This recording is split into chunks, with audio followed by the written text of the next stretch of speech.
Millie Moves to the Farm released today. The process behind Millie Moves to the Farm actually started last year in November at the Chicago book release party for my previous book, Homeless But Human. I was sitting at a table chatting with Ken Ferguson, and he mentioned that he would like to make a children's book. He's a super talented artist and illustrator, and I said, well, I have an idea for one. Most of us have had the experience of being around our grandparents and listening to their stories, often repeated stories, and it's no different for me. My grandma talks fondly about her childhood living in the city of Milwaukee, but then having to move to the country and live on a farm. It wasn't easy. And of course, nothing was truly easy in America during the Great Depression and World War II. I've wanted to bring her story to life for a while, and teaming up with Ken finally allowed me to do it. I enjoy exploring my rural and urban backgrounds in my writing. I grew up on a farm, and I've lived in Chicago for over 10 years. Each has a special place in my heart, and I've come to accept that I'm both a country boy and a city boy, and I don't have to choose between the two because I need them both in my life. The city and the country each have unique values that I strive to embody, and I hope that I can be a vehicle to communicate them to the communities that I've been a part of and the ones I continue to help grow. One of the best parts of creating Millie Moves to the Farm has just been sitting down with my grandma and listening to her stories, spending time with her. There was one time back in January when it snowstormed the night before. I wore snow pants and boots and trudged up her driveway, and we chatted all afternoon.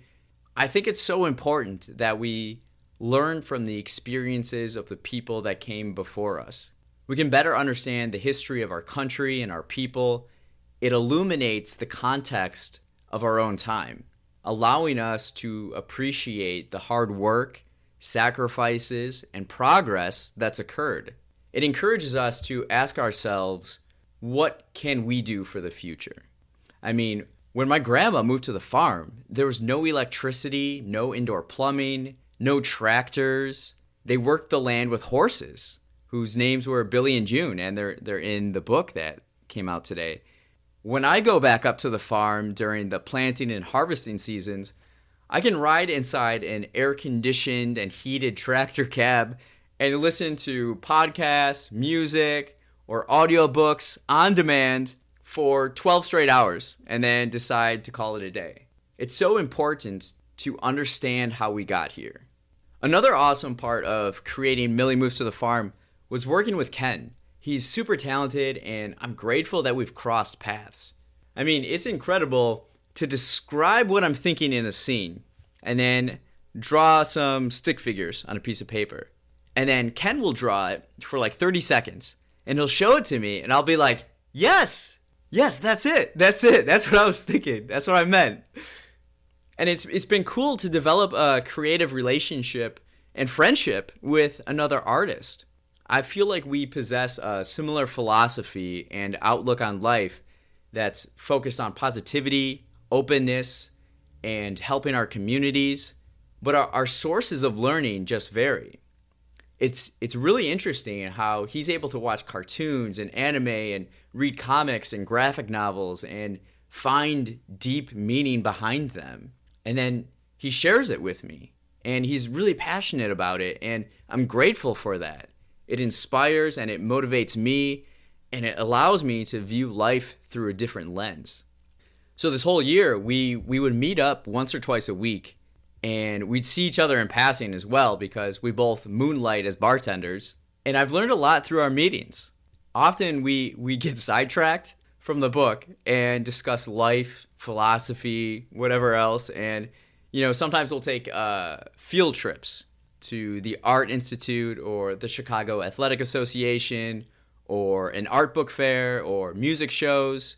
The last music show we went to was Miami Horror back in November. And I was able to score an extra ticket, and I was excited to share it with Ken because Miami Horror is probably the music I've listened to most over the past year, aside from the Beatles. And it's pretty upbeat and groovy, but kind of deep and dreamy at the same time. It's a lot of fun.